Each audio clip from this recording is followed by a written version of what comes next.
જય જવાન જય કિસાન।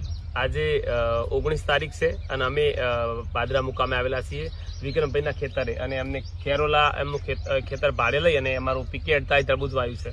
તો બતાવો પિનલબેન આપણું તરબૂચ એમને નજીક લાવીને। જો આ તરબૂચની બહુ સારી બેઠક છે, અંદર મરચાંનો પણ આંતરપાક છે અને એમની મહેનત પણ સારી છે અને મને પણ આનંદ થયો કે આવા ખેડૂતોને આપણે સીડ આપીએ તો એનું વિઝન સારું આવે। જો આખું ખેતર અને આખા ખેતરમાં એમને સારી રીતે માવજત પણ કરી છે અને જો આ સાઈઝ પણ આટલી બની છે અને અમારા તરબૂચમાં ખાસ ખાસિયત એવી છે કે આ ડંડી છે એકદમ પોળી છે, જેથી કરીને તરબૂચ તવાશે નહીં ક્યારે પણ।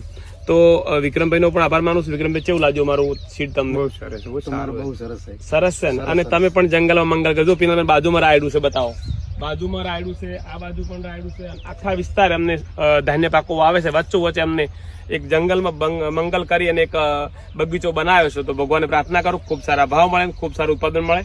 અમારા તરબૂચની આ ખાસિયત છે, જો દંડી બહુ પોળી હોય છે, તરબૂચની 3 થી લઈને 7 કિલોની સાઈઝ હોય છે અને આ વખતે તરબૂચના બહુ સારા ભાવ પણ એમને મળવાના છે। અને તમે પણ તરબૂચ વાવવાના હોય તો અવશ્ય એકવાર અમારું 2-3 પેકેટ પીકે 48 વાવજો। વિક્રમભાઈ વાવવું જોઈએ ને? આભાર બધાનો। જય જવાન જય કિસાન। આમાં શું છે, આ દંડી